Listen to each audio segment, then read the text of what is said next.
போர்க்களங்கள் என்ன, அல்லாஹ்வுடைய தூதருடைய மதீனாவில் வாழ்க்கையில் அவர்கள் செய்த உடன்படிக்கைகள் என்ன, ஒப்பந்தங்கள் என்ன, ரசூலுல்லாஹி ஸல்லல்லாஹு அலைஹி வஸல்லம் நிர்வகித்த நிர்வாகத் திறன் என்ன, அல்லாஹ்வுடைய தூதர் செல்வத்தை எப்படி நிர்வகிக்க சொன்னார்கள், ஒரு சமூகத்தை, ஒரு தலைமைத்துவத்திற்கு எப்படி ரசூலுல்லாஹ் ஒரு சமூகத்தை பலப்படுத்தினார்கள், ஒரு பொருளாதாரத்தில் ரசூலுல்லாஹ் எப்படி ஒரு சமூகத்தை பலப்படுத்தினார்கள், நிர்வாக திறமையில், தலைமைத்துவ பண்பில், பொருளாதார வலிமையில் ஒரு சமூகத்தை ரசூலுல்லாஹ் கட்டமைத்த விதம் என்ன வழிகாட்டப்பட்டிருக்கிறதா? அறிந்திருக்கிறோமா? முறைப்படுத்தி இருக்கிறோமா?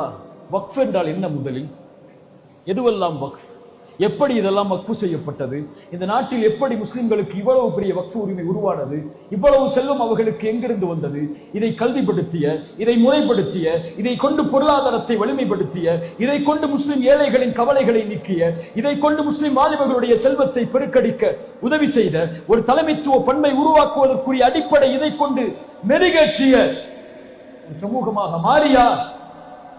இதற்காக நாம் போராடி கொண்டிருக்கிறோம்.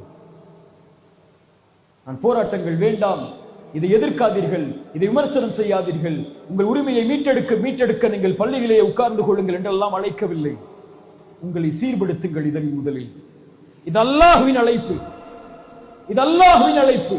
இந்த ஈமானை கொண்டிருக்கக்கூடிய சமூகத்திற்கு வகான ஹக்கன் அலைனா நஸ்ருல் முஃமினீன், அல்லாஹ்வுடைய வெற்றி வரும், அல்லாஹ்வுடைய உதவி வரும்.